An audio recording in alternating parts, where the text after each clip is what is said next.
आज हम लोग जो क्लास में है, जो केमिस्ट्री का जो हमारा केमिकल बॉन्डिंग का लेक्चर है, जिसमें कि पिछले लेक्चर में ही बता रहे थे रेजोनेंस स्ट्रक्चर, जिसको बाद में छोड़ दिए थे। तो आज हम लोग रेजोनेंस स्ट्रक्चर के बारे में देख लेते हैं। तो रेजोनेंस स्ट्रक्चर में केमिकल बॉन्डिंग में तुम्हें क्या है, रेजोनेंस स्ट्रक्चर बनाने के बारे में देखते हैं। रेजोनेंस स्ट्रक्चर, तो रेजोनेंस स्ट्रक्चर इसका जो कंसेप्ट है तुम्हारा क्या है, जैसे कि एक हम लोग कंपाउंड देखें ओजोन का, पहले लुईस डॉट स्ट्रक्चर बनाने की कोशिश करते हैं। ओजोन का होता है तुमको ऑक्सीजन, 3 ऑक्सीजन होते हैं उसमें, तो O3 कहते हैं उसको। तो ओजोन में क्या होगा, तुमको ओजोन में तुमको इसके वैलेंस इलेक्ट्रॉन कितने होते हैं, इसका एटॉमिक नंबर 8 है, वैलेंस इलेक्ट्रॉन 6 होते हैं। तो 6 हो गया तो तुम्हें यहाँ क्या हो जाएगा, इसका यहाँ पर 2 इलेक्ट्रॉन यहाँ पर कंबाइन किया, तो 2 यहाँ पर होगा, तो इसका 8 आ गया। तो इसके पास कितना वैलेंस इलेक्ट्रॉन बच गया, नॉन बॉन्डेड इलेक्ट्रॉन 4 हो गया, इसका 2 पेयर, 2 नॉन बॉन्डेड पेयर। और इसका जहां तक है, इसका 6 तो पहले से था, तो इसके पास वैलेंस इलेक्ट्रॉन 2 यहाँ पर जब शेयरिंग से इसको एक्स्ट्रा बढ़ गया, तो इसके पास तो 8 ऑलरेडी हो चुका है। और ऑक्सीजन के पास कभी भी 8 से ज़्यादा इलेक्ट्रॉन नहीं हो सकता, क्योंकि इसके पास 2 सेकेंड ऑर्बिट तक ही है, जिसमें p ऑर्बिटल d ऑर्बिटल नहीं होता, तो कभी वो अपना एक ऑक्टेट को ऑक्सीजन एक्सपेंड नहीं कर सकता। इस बात का मतलब ये हुआ कि इसके पास 8 जब हो चुका है, तो अब ये कोऑर्डिनेट बॉन्ड ही इसको बनाना पड़ेगा। कोऑर्डिनेट बॉन्ड का मतलब इलेक्ट्रॉन ये शेयर में दे रहा है, और ये जो है अगर शेयर में देगा तो इससे क्या हो जाएगा, इसका 10 इलेक्ट्रॉन पुड़ने का संभावना था, तो उसको डिस्कार्ड करना है। और वो कभी भी अपना ऑक्सीजन जो है, जिसको कार्बन, ऑक्सीजन, नाइट्रोजन, ये सब अपने ऑक्टेट को कभी भी एक्सपेंड नहीं कर सकता, because it has no vacant d orbital. Third orbit के जो एटम है, जैसे सल्फर, क्लोरीन, फास्फोरस, ये सब अपने ऑक्टेट में को एक्सपेंड कर सकते हैं, 8 से अधिक इलेक्ट्रॉन भी अपने ऑर्बिट में रख सकते हैं। तो ये हो गया तुम्हारा, तो ये इसका ऑक्सीजन ओजोन का ये एक लुईस डॉट स्ट्रक्चर बना, तो जिसको हम लोग अगर दिखाना चाहेंगे बॉन्ड के रूप में, तो ऐसा भी दिखा सकते हैं आप। यहाँ पर डबल बॉन्ड आपने बनाया, और यहाँ पर O हो गया, और 2 लोन पेयर आप यहाँ पर है, और यहाँ पर एक कोऑर्डिनेट बॉन्ड बनाया, जिसको एरो से दिखा देते हैं, और जिसको एनसीईआरटी बुक में तो इसको सिंगल बॉन्ड से ही दिखाता है। तो ऐसा आपने स्ट्रक्चर बनाया। अब ये स्ट्रक्चर कितना सही है, लुईस डॉट स्ट्रक्चर कितना, जैसे कि कुछ इसके प्रॉपर्टी जो ओजोन के होते हैं, उसके कुछ प्रॉपर्टी के बारे में बात करते हैं। पहले देखिए, यहाँ पर आपने कंपाउंड में बनाया है, एक तरफ डबल बॉन्ड और एक तरफ सिंगल बॉन्ड। डबल बॉन्ड के जो पैरामीटर होते हैं, बॉन्ड पैरामीटर, जैसे बॉन्ड स्ट्रेंथ हैं, बॉन्ड लेंथ हैं, वो सब अलग होते हैं बॉन्ड के। सिंगल बॉन्ड के बॉन्ड लेंथ अलग होते हैं। तो जैसे कि यहाँ पर जो O सिंगल बॉन्ड O का जो कि बॉन्ड लेंथ होता है, जो बड़ा होगा, जाहिर है कि बॉन्ड ऑर्डर इसका कम है, तो बॉन्ड ऑर्डर कम है, तो इसका बॉन्ड लेंथ ज्यादा होगा। तो O सिंगल बॉन्ड O की जो बॉन्ड लेंथ होती है, जो कि एवरेज जो कि वैल्यू देखा गया 148 पिकोमीटर, और डबल बॉन्ड की जो बॉन्ड लेंथ होती है वो होती है लगभग 121 पिकोमीटर। तो अब अगर ये ओजोन का सही स्ट्रक्चर है ये, तो एक बॉन्ड का जो बॉन्ड लेंथ होना चाहिए वो होना चाहिए 121 पिकोमीटर, और एक का 148 मीटर के आसपास होनी चाहिए। लेकिन ये देखा जाता है कि ओजोन के दोनों जो ऑक्सीजन के जो बॉन्ड लेंथ है वो इक्वल हैं, और वो करीब करीब 128 पिकोमीटर आते हैं, जो ना तो सिंगल बॉन्ड के डाटा से मैच करता है, ना ही डबल बॉन्ड के डाटा से मैच करता है, और उन दोनों के बीच में इंटरमीडिएट है। तो अब ये जो का मतलब तो ये निष्कर्ष निकला कहीं न कहीं कि ये जो लुईस डॉट स्ट्रक्चर है, जो सजेस्ट करता है कि O के बीच में यहाँ डबल बॉन्ड है, तो इसका बॉन्ड लेंथ होना चाहिए 121 पिकोमीटर, ये सिंगल बॉन्ड है तो इसका बॉन्ड लेंथ होना चाहिए 148 पिकोमीटर, जबकि प्रैक्टिकल वैल्यू जो हमारा सजेस्ट कर रहा है, दोनों ओजोन का जो बॉन्ड लेंथ है O का, वह 128 पिकोमीटर सजेस्ट दिखाता है प्रैक्टिकल वैल्यू। तो ये तो बिल्कुल कंसेप्ट के मुताबिक दोनों पहले इक्वल है, और दोनों सिंगल और डबल बॉन्ड के इंटरमीडिएट में आ रहा है। तो इस बात का मतलब ये निकला निष्कर्ष कि ये जो लुईस डॉट स्ट्रक्चर है ओजोन के प्रॉपर्टी को सही से डील नहीं कर पा रहा है। तो इस तरह के या कोई भी लुईस डॉट स्ट्रक्चर इसकी प्रॉपर्टी को सही से डील नहीं कर पाएगा। तो इन सब मॉलिक्यूल में कोई एक लुईस स्ट्रक्चर अगर जब कैपेबल नहीं होते हैं उसके प्रॉपर्टी को डील करने के लिए, तो एक कंसेप्ट का जो कि 1940s में तुमको सिडविक और पॉवेल ने दिया था, जिसको बाद में जो है 1957 1957 वगैरह में उसको एक्सपेंड भी किया गया कुछ लोगों के द्वारा, गिलेस्पी वगैरह के द्वारा। तो उसको हम लोग कहते हैं रेजोनेंस। तो जिसको कहा गया कि रेजोनेंस में क्या होता है कि रेजोनेंस एक घटना डिफाइन किया गया जो इस तरह के कंपाउंड जिसमें कि एक लुईस डॉट स्ट्रक्चर उसके प्रॉपर्टी को सही से डील नहीं कर पाता है, तो उसके लिए रेजोनेटिंग स्ट्रक्चर, कुछ स्ट्रक्चर्स मिल करके some Lewis dot structures together, कुछ लुईस स्ट्रक्चर्स मिल करके उसके प्रॉपर्टीज को डील करते हैं। इस तरह के ये जो फेनोमेनन है it is called resonance.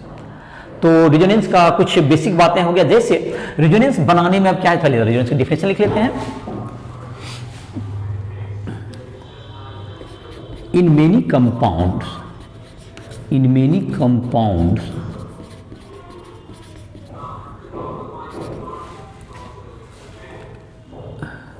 a single Lewis dot structure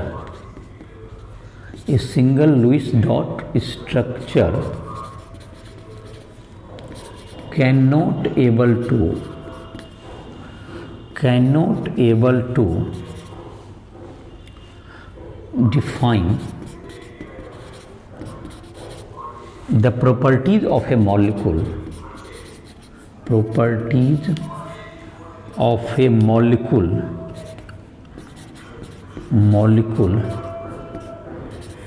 but a set of structure, Lewis dot structure. So a set of dot structure is required. Dot structure is required to define its property. The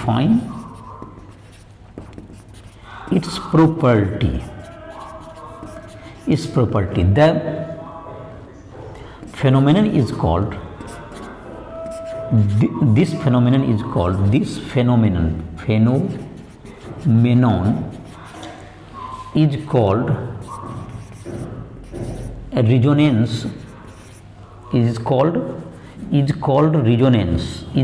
resonance. Is called resonance, and the dot structures are called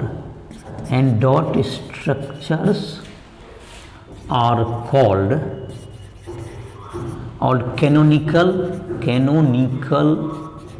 or resonating structures.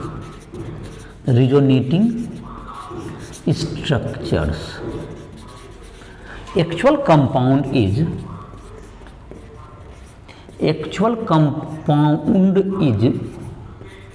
hybrid of these canonical structures. तो actual compound जो होते हैं ये कोई भी जो इसमें से है एक, तो इसका जो मैंने डिफिनेशन लिखा है वो मैंने ये कहा कि एक अगर कंपाउंड किसी मॉलिक्यूल के एक लुईस डॉट स्ट्रक्चर से उसके प्रॉपर्टी को अगर डिफाइन नहीं कर पाते हैं तो ये set of structure Lewis dot structure together can explain its property. तो these structures are called canonical or resonating structures, and actual compound is the resonance hybrid of these structures. ये जो स्ट्रक्चर आपने कहा सबके मिलने से बना है, उसके हाइब्रिड से, कोई एक उसका सही स्ट्रक्चर नहीं है. और दूसरा कि वो जो स्ट्रक्चर्स होते हैं वो एक ऐसा नहीं है कि उसका कुछ परसेंटेज ये कुछ परसेंट डील करेगा, वो कुछ परसेंट डील करेगा, वो कुछ परसेंट डील करेगा. तो ये सारे मिल करके उस कंपाउंड को एक साथ डील करते हैं. तो ये जो तुम्हारा फेनोमेनन कहलाता है ये क्या कहलाता है, रेजोनेंस कहलाता है. और ये जो कि एक्चुअल कंपाउंड में वो सारे प्रॉपर्टी. अब बात रहा कि रेजोनेंस स्ट्रक्चर हम लोग लिखेंगे कैसे, ये तो रेजोनेंस बनाएंगे कैसे. रेजोनेंस स्ट्रक्चर बनाने में एक बात तो ये ध्यान रखा जाता है कि रेजोनेंस स्ट्रक्चर, जैसे इसका ओजोन का मैं बना के दिखाता हूं, उसके बाद में कुछ इसमें जो है रेजोनेंस स्ट्रक्चर बनाने में, जैसे एक स्ट्रक्चर हमने बनाया, एक जो तुम्हारा यहां पर जो है इसको डबल हेडेड एरो दीजिएगा तो एक कैनोनिकल स्ट्रक्चर होगा, दूसरा कैनोनिकल स्ट्रक्चर बनाते हैं इसको. तो दूसरा में क्या कर सकते हैं, यहां पर एक जो तर्क यहां पर आराम से ये जो दिया जा सकता था कि इधर डबल बॉन्ड है, इधर क्यों नहीं डबल बॉन्ड हो सकता, ये सिंगल बॉन्ड है, इधर क्यों नहीं सिंगल बॉन्ड हो सकता है. तो जाहिर है कि ये दोनों तो इंटरचेंज कर सकते थे. तो इसका मतलब हुआ कि ये जो देखिए अब एक एरो कैसे दिखाते हैं, ये जो इलेक्ट्रॉन है अगर इसको यहां रिटर्न कर दिए जाए, इसको ये रो, और ये जो यहां पर जो लोन पेयर है इसको डाल दिए जाए यहां पर, तो इससे क्या हो जाएगा, देखो यहाँ पर तो आपने कुछ फर्क नहीं किया, तो यहाँ रह गया, यहाँ पर जो 2 इलेक्ट्रॉन था इसके पास रिटर्न हो गया, तो यहाँ पर 2 ही इलेक्ट्रॉन बचा, तो यहाँ 2 दीजिए, और ये 2 इसके पास चला गया, तो इसके पास 4 था पहले से, अब 6 इलेक्ट्रॉन हो गया, 6 हो गया। अब यहाँ पर क्या हो गया, यहाँ पर पहले 2 था और 2 और आ गया तो 4 हो गया, और यहाँ पर 4 हो गया। तो इस तरह से क्या हो गया तुम्हारा ये स्ट्रक्चर बना। तो रेजोनेंस स्ट्रक्चर में क्या करते हैं, और इसको अगर बॉन्ड के आधार पर दिखाएं तो ये भी दिखा दीजिए। तो यहाँ पर क्या हो गया, ये अब कोऑर्डिनेट बॉन्ड हो गया, तो इसमें 6 इलेक्ट्रॉन यहाँ पर हैं, और ये तुम्हारा डबल बॉन्ड हो गया, और यहाँ पर ये तुम्हारा यहाँ पर आ गया, ये डबल बॉन्ड हो गया। तो ये ओजोन का रेजोनेटिंग स्ट्रक्चर, ये canonical structure of resonance structure of ozone O3 ये तुम्हारा है। तो रेजोनेंस में क्या कर सकते हैं और क्या नहीं कर सकते हैं, तो क्या कर सकते हैं रेजोनेंस में, क्या कर सकते हैं हम लोग की पहली बात है कि कोई एटम अपना जगह नहीं बदलेगा। रेजोनेंस में क्या ध्यान रखना, रेजोनेटिंग स्ट्रक्चर जब आप बनाएंगे, atom can not interchange their place. इसमें क्या ध्यान रखना है, atom can not interchange their place, atom can not interchange their place in resonating structure, in resonating और canonical structure। इसमें कोई जगह नहीं चेंज कर सकता, सिर्फ क्या कर सकते हैं, जो कि बॉन्डेड इलेक्ट्रॉन हैं, जो कि तुमको गया है मल्टीपुल बॉन्डेड और non bonded electron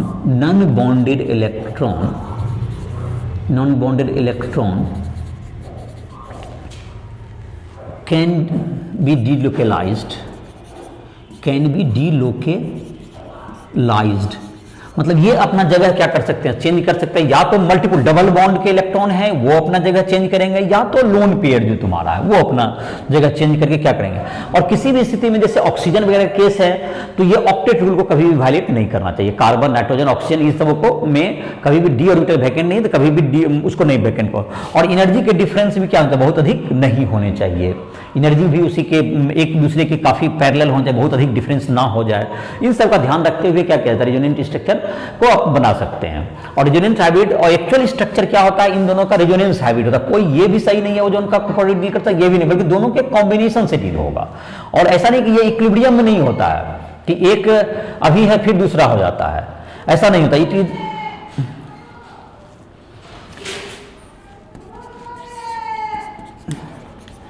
These structures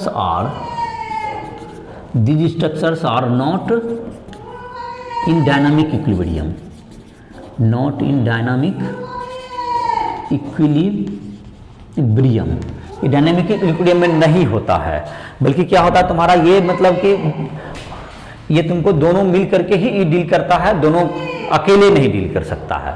तो ये तुम्हारा होगा रेजोनेंस के बारे में कुछ बात हो गई, और ओजोन का ये स्ट्रक्चर भी हो गया। उसके बाद अब है तुमको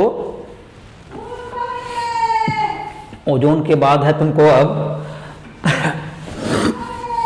और एक आध लुईस डॉट इसका जो रेजोनेंस स्ट्रक्चर ड्रॉ करते हैं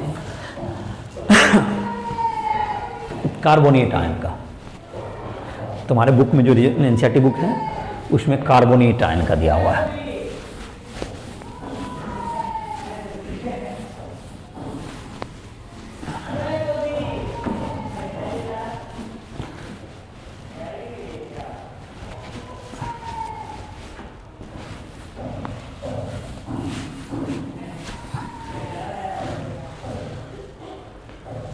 ये कार्बोनेट आयन का रेजोनेंस स्ट्रक्चर ड्रॉ कर देते हैं। और उसके बाद तुम और भी रेजोनेंस स्ट्रक्चर्स ड्रॉ कर सकते हो। कार्बोनेट आयंस का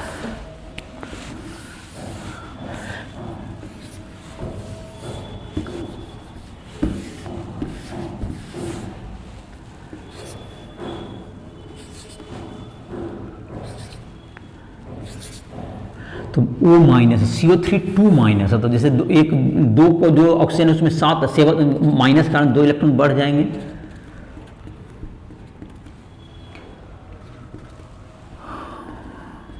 तो ये तुम्हारा 7 इलेक्ट्रॉन हो गया। और यहाँ पर क्या बना लेंगे, ये डबल बॉन्ड बना लेते हैं, ये तुम्हारा हो गया। तो ये तुम्हारा हो गया, यहाँ पर डबल बॉन्ड बना दिए कार्बोटाइन का। अब देखो इसमें क्या होगा कि जैसे यहाँ डबल बॉन्ड बना तो यहाँ भी तो ये तो इसको अब इधर कर दें तो ये माइनस हो जाएगा। ये जैसे कि यहाँ पर O माइनस है तुम्हारा, 7 इलेक्ट्रॉन हो गया तो इसको O माइनस कर सकते हैं, यहाँ भी O माइनस हो गया।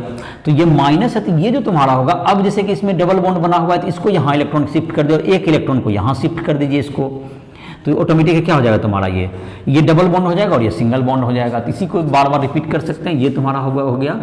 अब ये तुम्हारा इलेक्ट्रॉन यहाँ चला गया रिटर्न करके, तो यहाँ पर O पे कितना हो गया, ये 6 हो गया। अब यहाँ पर तुम्हारा क्या बन गया, यहाँ पर दिया गया तो यहाँ पर ये इलेक्ट्रॉन बन गया तो यहाँ डबल बॉन्ड हो गया। और यहाँ पर क्या हो गया तुम्हें, ये हो गया, यहाँ पर O पे माइनस चार्ज आ गया। यहाँ पर इसमें तो हमने कोई चेंज किया ही नहीं, तो ये तुम्हारा ये जैसे का है वैसे रह गया ये O माइनस। अब यहाँ पर जैसे करते हैं देखो, अब इसको डबल बॉन्ड बनाना है एक बार, तो इसको डबल बॉन्ड यहाँ कर दिया और डबल बॉन्ड के इलेक्ट्रॉन को इसको रिटर्न कर दीजिए यहाँ पर, तो ये क्या बन जाएगा। अब देखो डबल बॉन्ड के इलेक्ट्रॉन को यहाँ रिटर्न, इसमें तो कोई चेंज नहीं हुआ तो यहाँ पर O रह गया, यहाँ पर 6 इलेक्ट्रॉन हैं ही और ये माइनस हो गया। और डबल बॉन्ड के इलेक्ट्रॉन को यहाँ पर आ गया तो यहाँ पर भी, यहाँ पर ये 6 हो गया, ये O माइनस हो गया और ये डबल बॉन्ड बन गया अभी। तो बारी बारी से दोनों सबको क्या कर दिया, एक एक बार डबल बॉन्ड बना दिया गया। अगर हम लोग इसको दिखाना चाहें तो यहाँ पे एक बार डबल बॉन्ड इधर है, एक बार डबल बॉन्ड इधर बना, एक बार डबल बॉन्ड इधर बना, हर तरफ डबल बॉन्ड को क्या करते चल गए, रोटेट करते गए। तो ये क्या होगा, resonating structure of resonance structure of CO3 carbonate ion, resonance structure of carbonate ion, ये तुम्हारा हो गया। ये कार्बोनेट आयन का रेजोनेंस स्ट्रक्चर हो गया। अब है तुमको जैसे कि नाइट्रेट आयन का है NO3 माइनस, तो उसको भी इसी ढंग से बना सकते हो, सेम टाइप का स्ट्रक्चर बनेगा। उसमें एक पर O माइनस दोगे, 2 पर क्या दोगे, दो पर बनाओगे डबल बॉन्ड, तुम्हारा हो जाएगा सिंपल। तो N पर जैसे N पे एक इलेक्ट्रॉन ज़्यादा भी होता है, उसका जिसमें वैलेंस इलेक्ट्रॉन 4 होता है, उसमें 5 होता है, तो 2 5। तो एक तरफ से ऑटोमेटिक है, एक तरफ से डबल बॉन्ड बनाओगे, तुम्हारा 2 तरफ से डबल बॉन्ड बनेगा और एक तरफ सिंगल बॉन्ड बनेगा। तो उसको रोटेट करते जाओगे 3 बार, उसमें भी हो जाएगा, 3 रेजोनेटिंग स्ट्रक्चर बन जाएगा। तो इस तरह से क्या कर सकते हो, इसका बना सकते हो। इसी तरह का रेजोनेटिंग स्ट्रक्चर जैसे बेंजीन में बनता है, जो कि ऑर्गेनिक केमिस्ट्री में हम लोग देखते हैं। ऑर्गेनिक केमिस्ट्री में भी ये काफ़ी रेजोनेटिंग स्ट्रक्चर के बारे में हम लोग जो ऑर्गेनिक कंपाउंड पढ़ेंगे तो उसमें ही पढ़ेंगे।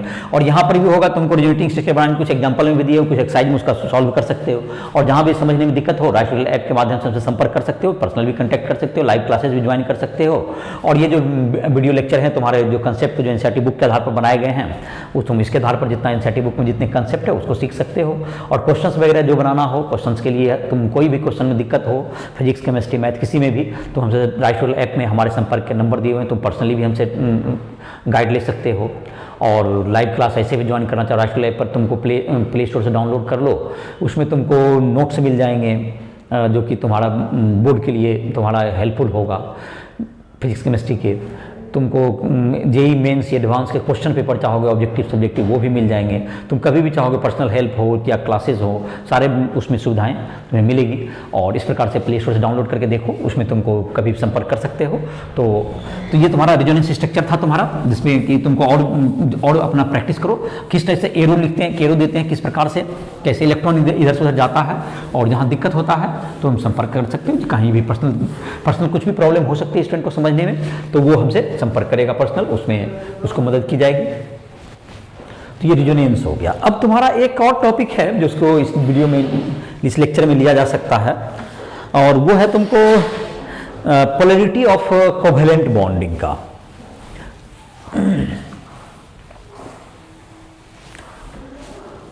तो कोवेलेंट बॉन्ड,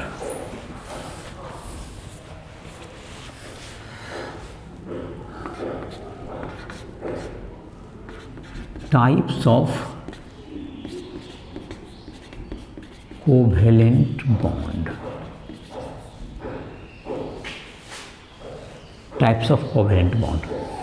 तो ये जो तुमको टाइप है कोवेलेंट बॉन्ड का, जिसमें कि तुमको डील किया गया है तुमको on the basis of polarity. जैसे पहला कह सकते हैं नॉन पोलर कोवेलेंट बॉन्ड, ये तुमको non polar covalent bond, non polar covalent bond, polarity के आधार पर ये तुम्हारा डिफाइन ये क्लासिफिकेशन कर रहे हैं कोवेलेंट बॉन्ड का, दो टाइप का। तो जैसे कि इसमें है कि अगर जैसे कि कोई नॉन पोलर है, अगर एक ही तरह के मॉलिक्यूल हो, जैसे क्लोरीन है, तो क्लोरीन के एक मॉलिक्यूल में क्या होगा, क्लोरीन का ये जो तुमको मॉलिक्यूल हम लोग बनाते हैं, सिंगल बॉन्ड बनता है, दोनों की इलेक्ट्रोनेगेटिविटी क्या है, सेम है। तो ये जो शेयर्ड इलेक्ट्रॉन है दोनों के बीच में होंगे, ये शेयर्ड इलेक्ट्रॉन या बॉन्डेड इलेक्ट्रॉन, शेयर्ड और बॉन्डेड इलेक्ट्रॉन, ये दोनों पर दोनों की इलेक्ट्रिसिटी सेम है, दोनों कम क्या करेंगे, इक्वल अट्रैक्ट करते हैं। तो इस स्थिति में क्या होगी, ये जो तुम्हारा बॉन्ड बनता है, जो शेयर्ड इलेक्ट्रॉन दोनों के बीच में रहता है, तो कोई भी पोलैरिटी प्लस या माइनस डेवलप नहीं हो पाता है। तो इस तरह के कोवेलेंट बॉन्ड को हम लोग क्या कहेंगे, नॉन पोलर कोवेलेंट बॉन्ड। लेकिन जब दोनों अलग तरह के एटम होते तो ये जो ज्यादा इलेक्ट्रोनेगेटिव एलिमेंट होता है वो शेयर्ड इलेक्ट्रॉन को अपनी ओर अट्रैक्ट कर सकता है। जब शेयर्ड इलेक्ट्रॉन को अपनी ओर अट्रैक्ट करेगा या ज्यादा, तो इस पर माइनस चार्ज आ जाएगा, इस पर प्लस चार्ज आ सकता है। दूसरा एटम होता तो, अगर दो अलग अलग प्रकार के एटम होते तो ऐसा होता।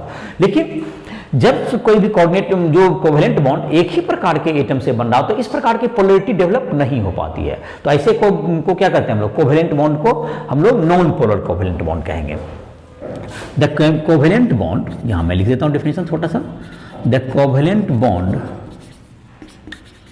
Formed between atoms of same electronegativity, atoms of same electronegativity so the shared or bonded electron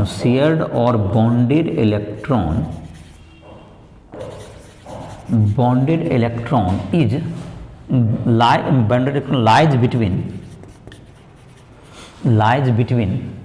lies exactly lies in the middle of lies exactly in the middle of two atom is called non-polar covalent bond। ये non polar covalent bond कहलाएगा। जब क्या होगा, तुमको shared मतलब कि इसमें polarity नहीं डेवलप होगा, प्लस माइनस चार्ज डेवलप नहीं होते हैं, बल्कि दोनों एकदम बीच में होते हैं, तो नॉन पोलर कोवेलेंट बॉन्ड होते हैं ये। और जाहिर है कि नॉन पोलर कोवेलेंट मॉलिक्यूल के जो बॉइलिंग पॉइंट होती है, पोलर जो आगे पढ़ाएंगे उसकी तुलना में कम होती है। जो मतलब बॉइलिंग पॉइंट, मेल्टिंग पॉइंट, ये सब डिपेंड करता है मॉलिक्यूलर वेट के साथ साथ बॉन्ड पोलैरिटी पर भी डिपेंड करता है। जो कोवेलेंट बॉन्ड, इसके जो कि बॉन्ड इंथैल्पी है, बॉन्ड एनर्जी है, इसकी स्टेबिलिटी, इसको तोड़ना आसान होता है। नॉन पोलर कोवेलेंट बॉन्ड को आप आसानी से ब्रेक कर सकते हैं comparatively polar covalent bond. Electronegative जब का आ जाता है, इलेक्ट्रोनेगेटिव में जब डिफरेंस होता है तो उसमें प्लस माइनस चार्ज डेवलप होते हैं। प्लस माइनस चार्ज डेवलप होते हैं तो वो प्लस चार्ज माइनस चार्ज को अट्रैक्ट करता है, तो वो बॉन्ड जो होते हैं ज़्यादा मजबूत हो जाते हैं, ज़्यादा स्ट्रॉन्गर होते हैं। और नॉन पोलर बॉन्ड जो है कोवेलेंट बॉन्ड, उसके तुलना में, पोलर के तुलना में कमजोर बॉन्ड होते हैं, वीक बॉन्ड होते हैं ये। और इसलिए इसको आसानी से क्या कहते हैं, ब्रेक करते हैं। लेकिन ये तुम्हारा जैसे बताया कि दो एटम जब सिमिलर टाइप के होंगे तो ये कैसा बन जाएगा, जैसे यहाँ पे Cl है और Cl है, दोनों सेम टाइप का हुआ, तो ये जो शेयर्ड इलेक्ट्रॉन है इन बिटवीन रहेगा, तो ये जो बॉन्ड बना नॉन पोलर हो गया, ये नॉन पोलर कोवेलेंट बॉन्ड। या तुमको जैसे ऑक्सीजन है तो O डबल बॉन्ड O, तो ये भी तुम्हारा जो इलेक्ट्रॉन होगा, शेयर्ड इलेक्ट्रॉन क्या रहेगा, यहाँ पे बीचों बीच रहेगा, ये भी नॉन पोलर होगा। तो non polar covalent bond similar type के एटम में क्या बनेगा, non polar bond. Non polar covalent bond is weaker then polar covalent bond. Non polar covalent bond is weaker then polar covalent bond. तो अगर different तो ये polar हो गया तुम्हारा। अब जो है पोलर कोवेलेंट बॉन्ड के बारे में हम लोग पढ़ते हैं, चलो इसको नोट डाउन कर सकते हो। अब हम लोग देखते हैं दूसरा टाइप है तुम्हारा जिसका कि नाम है polar covalent bond. Non polar covalent bond क्या होगा तुम्हारा, ये स्ट्रॉन्गर नहीं होता है, ये वीकर होता है किसके तुलना में, पोलर कोवेलेंट। सेकेंड नंबर जो हमारा है जिसमें हम लोग बॉन्ड पोलैरिटी के आधार पर पढ़ेंगे,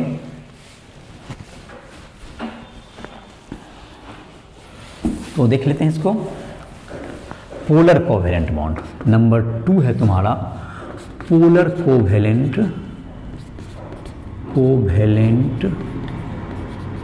bond.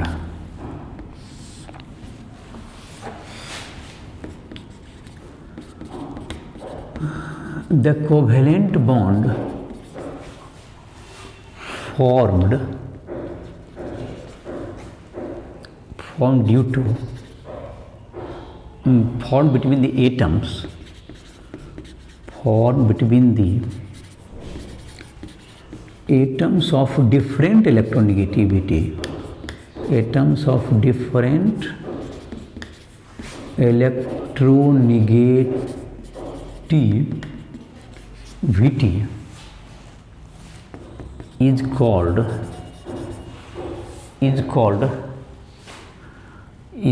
polar, or is called polar covalent bond, is called polar covalent bond. ये पोलर कोवेलेंट बॉन्ड कहलाएगा, जबकि इलेक्ट्रोनेगेटिविटी क्या होगा, डिफर होगा। जैसे कि H और Cl है एग्जाम्पल के रूप में, जैसे कि H है, ये एक इलेक्ट्रॉन दिया, Cl की इलेक्ट्रोनेगेटिविटी क्या है, ज़्यादा है, तो ये जो शेयर्ड इलेक्ट्रॉन है इसकी तरफ ज़्यादा झुक जाएगा, इसको अट्रैक्ट कर लेता है अपनी ओर, जिसके कारण कि इस पर कुछ निगेटिव चार्ज आ जाएगा और इस पर कुछ पॉजिटिव चार्ज आ जाता है।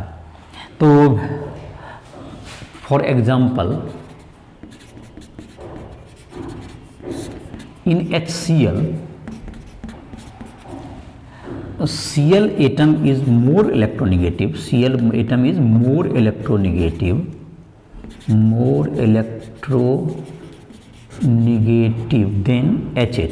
than H atom, so bonded electron, the bonded electron is attracted more by Cl atom than H atom. Cl atom ज़्यादा अट्रैक्ट करेगा किसको, H atom से। तो इस हेंस क्या हो जाएगा, hence Cl atom has slight negative charge, has slight negative charge, and H atom has slight positively charged, is slight positively charged। ये तुमको चार्ज हो जाएगा, इसमें कुछ पॉजिटिव चार्ज आएगा, इस पर कुछ निगेटिव चार्ज आएगा। तो इस तरह का चीज को हम लोग डायपोल कहते हैं। ये क्या चीज का फॉर्मेशन करता है, अगर प्लस और माइनस चार्ज कुछ दूरी से सेपरेट होते हैं जो इसका बॉन्ड लेंथ के बराबर डिस्टेंस से, तो ये तुम्हारा क्या हो गया, H है, जैसे यहाँ पर कुछ प्लस हो गया और यहाँ पर ये बॉन्ड लेंथ हो गया और यहाँ पर Cl माइनस हो गया। तो इस तरह का चीज जो प्लस माइनस चार्ज कुछ डिस्टेंस से सेपरेट होता है, इट इज कॉल्ड डायपोल। तो इसको कहते हैं हम लोग डायपोल। एक देखो टर्म डिफाइन होता है, the equal and opposite charges, the equal and opposite charges separated by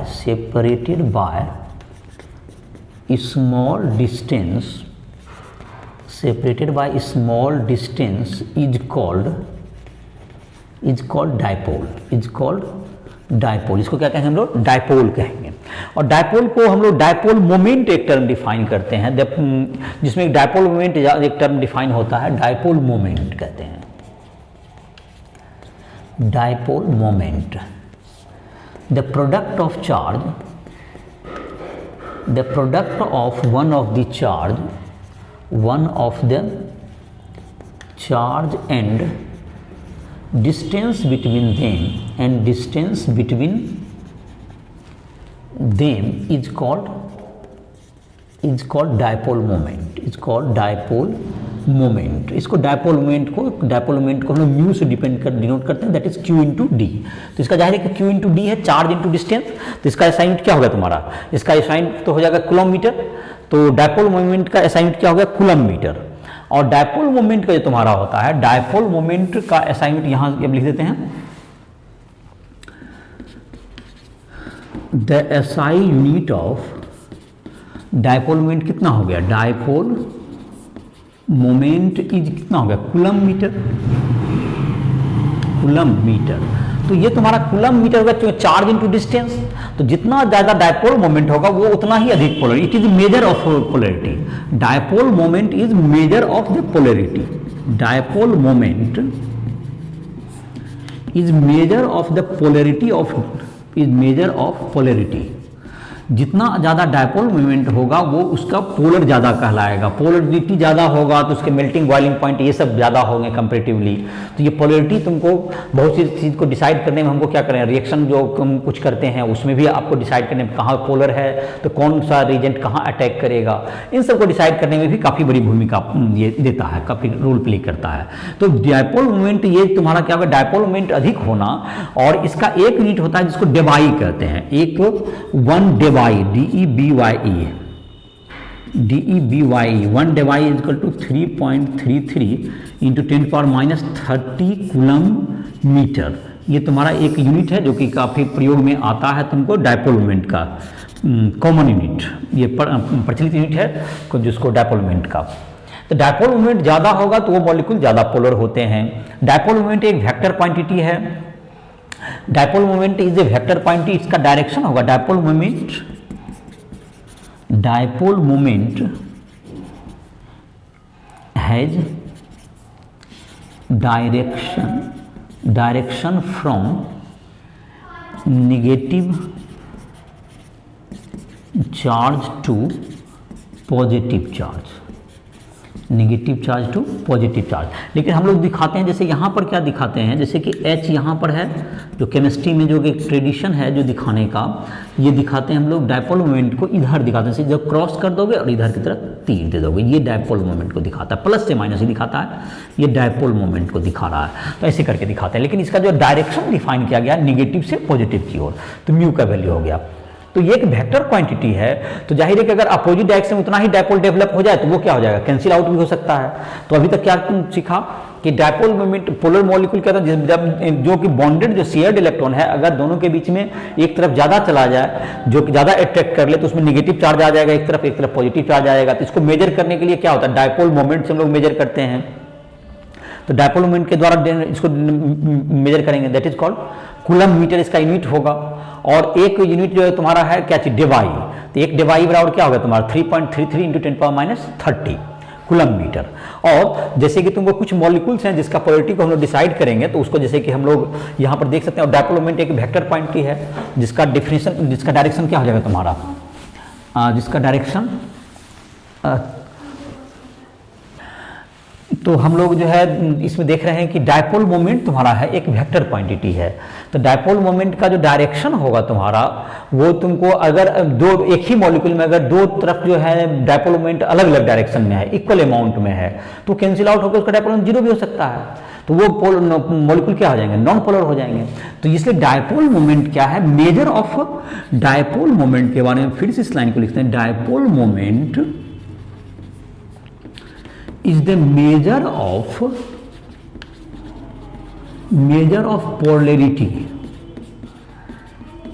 polarity। तो अगर म्यू बराबर जीरो हो गया, डायपोल मोमेंट का सिंबल हो गया म्यू, जीरो हो गया डायपोल मोमेंट, तो वो क्या हो जाएगा, नॉन पोलर हो जाएगा। जैसे कि BeCl2 है, तो जैसे BeCl2 है, अगर तुम्हारा BeCl2 इस तरह का रखता है, यहाँ पे प्लस हो गया, यहाँ पर माइनस है कुछ, यहाँ पर माइनस हो गया, तो यहाँ पर जैसे इसका जो कि तुमको डायपोल मोमेंट का सिंबल देते इधर हो गया इधर, और यहाँ पर देंगे तो ये क्रॉस करके इधर हो गया। तो जितना अमाउंट इधर जा रहा है, जितना डायपोल मोमेंट, उतना डायपोल मोमेंट इधर म्यू है, तो नेट म्यू कितना होगा, net mu is equal to 0। तो ये क्या होगा तुम्हारा नॉन पोलर मॉलिक्यूल हो गया, ये तो नॉन पोलर हो गया, ये नॉन पोलर। इसी तरह से अगर सिमेट्रिक रहे, जैसे तुम्हारा BeCl2 हुआ, जैसे तुम्हारा BCl3 है, तो बोरोन है, यहाँ पर क्लोरीन है, यहाँ पर भी क्या है, ये क्लोरीन है, यहाँ पर भी यहाँ क्लोरीन है, यहाँ पर प्लस हो गया, यहाँ पर माइनस हो गया, यहाँ पर भी माइनस हो गया, यहाँ पर भी माइनस हो गया। तो ये भी तुम्हारा जो है, अगर इसका दो डायपोल मोमेंट हम लोग निकालेंगे, जैसे कि 3 डायपोल हो गए, 3 मोमेंट यहाँ पर इधर है, इस साइड भी इस साइड हो जाएगा, यहाँ भी ऊपर की ओर हो जाएगा, तो ये तुम्हारा जो है ये क्या कैंसिल आउट होकर ये भी 0 हो जाएगा। इनफैक्ट CCl4 जैसे है वो भी, CCl4 में C इधर Cl है, Cl इधर है, इधर है, इधर है, चारों तरफ इसमें भी डायपोल है, मतलब इसमें भी प्लस यहाँ होगा, यहाँ पर सब जगह माइनस होगा। तो इस जगह जब, लेकिन इसका नेट डायपोल मोमेंट अभी भी क्या होगा, 0 होगा, नॉन पोलर हो जाएगा मॉलिक्यूल। तो सिमेट्रिकल जो स्ट्रक्चर होते हैं ये सब तुम्हें नॉन पोलर रहते हैं। जैसे कार्बन डाइऑक्साइड में भी क्या होता है, C इधर डबल बॉन्ड O होता है, इधर भी डबल बॉन्ड O होता है, यहाँ पर प्लस है, ये माइनस है, ये भी प्लस है, माइनस है, तो ये तुम्हारा इधर डायपोल इधर हो गया जितना, इधर भी डायपोल हो गया, तो ये भी नॉन पोलर हो गया। तो ये तुम्हारा non polar mu is equal to 0 हो गया। तो इस तरह से क्या कर सकते हैं, नॉन पोलर हो गया। लेकिन जिसमें कि अगर पोलैरिटी ज़्यादा है तो उसका डायपोल मोमेंट भी ज़्यादा होगा और वो बॉन्ड ज़्यादा पोलर होंगे। तो पोलैरिटी ज़्यादा होने पर उसके क्या होते हैं, उसके मेल्टिंग बॉइलिंग पॉइंट ये सब इंक्रीज कर जाते हैं।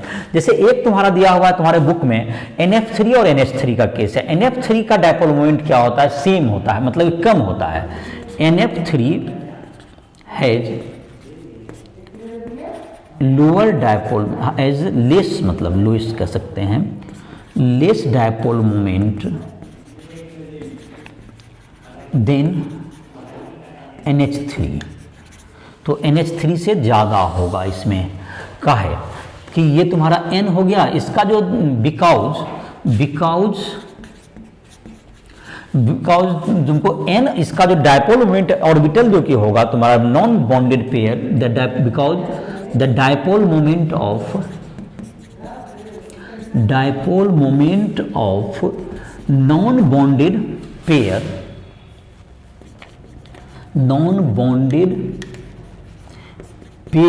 and bonded pair has opposite direction in NF3 but same in NH3। तो नॉन बॉन्डेड वाला और इसका जो तुम्हारा है, जैसे देखो N, इसमें जो डायरेक्शन क्या है, NF3 है, तो N ये जो फ्लोरीन होता है ज़्यादा इलेक्ट्रोनेगेटिव होता है किसके तुलना में, ये फ्लोरीन के तुलना, फ्लोरीन जो है मोर इलेक्ट्रोनेगेटिव है, ये निगेटिव होगा और ये इसमें पॉजिटिव होता है। जबकि NH3 के केस में क्या, और एक ऑर्बिटल नॉन बॉन्डेड वाला है, जबकि NH3 के केस में होता है कि ये तुम्हारा क्या हो गया, ये कुछ निगेटिव होता है और ये पॉजिटिव होता है। तो ये तुम्हारा पॉजिटिव इधर है, इधर निगेटिव, तो ये दोनों केस में क्या हो जाता है, ये चेंज हो जाता है। इसलिए इसमें जो dipole moment orbital dipole moment इसमें कम हो जाता है क्योंकि ये घट जाता है और इसमें ऐड होकर ज्यादा हो जाता है डायपोल मोमेंट। तो तुमने किसी कुछ स्ट्रक्चर्स का भी देखा जिसमें कि 0 हो सकता है, बाकी स्ट्रक्चर जैसे हैं, जैसे कि HF है, HCl, HBr, तो डायपोल मोमेंट जहाँ तक है HF में ज़्यादा बॉन्ड का तो ज़्यादा प्रायोरिटी होगा क्योंकि चार्ज ज़्यादा आएंगे, बट लेकिन F का जो HF बॉन्ड जो है, बॉन्ड लेंथ, फ्लोरीन छोटा एटम होता है, स्मॉलर साइज है, तो उसके बॉन्ड लेंथ छोटे होंगे। बॉन्ड लेंथ जाहिर है कि जब एटम का साइज बढ़ता है तो बॉन्ड लेंथ बढ़ता है। तो HF इज स्मॉलर बॉन्ड, तो उसका बॉन्ड लेंथ कम है, लेकिन बॉन्ड पोलैरिटी, बॉन्ड का तुम्हारा पोलैरिटी, इसलिए डायपोल मोमेंट उसका HCl से कम होता है, चूंकि Cl का बॉन्ड लेंथ ज्यादा है। चूंकि डायपोल मोमेंट डिफाइन होता है charge into its polarity and bond length. तो चार एक में, जैसे कि फ्लोरीन में मैंने क्या कहा कि फ्लोरीन में चार्ज ज्यादा है लेकिन उसका लेंथ कम है, तो इसलिए क्या हो सकता है, वो तुम्हारा क्लोरीन में तुमका चार्ज इलेक्ट्रॉनिटी का डिफरेंस कम है, इलेक्ट्रॉनिटी कम है उसका Cl का फ्लोरीन से, लेकिन बॉन्ड लेंथ उसके ज़्यादा है। तो कोई भी दोनों फैक्टर को देखते हुए हम लोग डिसाइड करते हैं कि किसका बॉन्ड लेंथ ज़्यादा होता है। बाकी कुछ क्वेश्चंस का प्रैक्टिस करोगे, जहाँ भी देखोगे एनसीईआरटी बुक्स में भी क्वेश्चन के थिंकिंग के दिए हुए हैं, और जहाँ राइट ऐप पर को प्ले स्टोर से डाउनलोड करके उसमें भी तुम क्वेश्चन वगैरह ऑब्जेक्टिव हो सब्जेक्टिव हो उसको ट्राई कर सकते हो। और जहाँ पर भी कंसेप्ट में हो या किसी क्वेश्चन में दिक्कत आ रहा है, कंसेप्ट को और क्लियरिटी की जरूरत है, तो तुम क्या कर सकते हो, हमसे संपर्क कर सकते हो। राइट ऐप पर हमारा जो है पर्सनल कॉन्टैक्ट नंबर भी दिया हुआ है, जिसमें तुम पर्सनल हमसे मदद भी ले सकते हो। और तुमको कहीं भी परेशानी हो रही है, तुम हमसे फिजिक्स केमिस्ट्री मैथ किसी में भी तुमको प्रॉब्लम है, तुम हमसे संपर्क कर सकते हो और हमसे पर्सनल मदद भी ले सकते हो। और जहाँ भी दिक्कत होगा उसका प्रॉब्लम सॉल्व किया जाएगा तुम्हारा। उसमें लाइव क्लासेस भी मिल जाएंगे, तुम्हारा फिजिक्स केमिस्ट्री मैथ के ऑब्जेक्टिव सब्जेक्टिव सारे क्वेश्चन मिल जाएंगे, तुम JEE mains JEE NEET advance इन सब की तैयारी कर सकते हो। और इसी के साथ इस लेक्चर को समाप्त करते हैं। नेक्स्ट लेक्चर में हम लोग देखते हैं valence shell electron pair repulsion theory, कैसे मॉलिक्यूल के शेप कैसे होते हैं, इसके बारे में हम लोग नेक्स्ट लेक्चर में चर्चा करते हैं। इसी के साथ इस लेक्चर को समाप्त कर रहे हैं।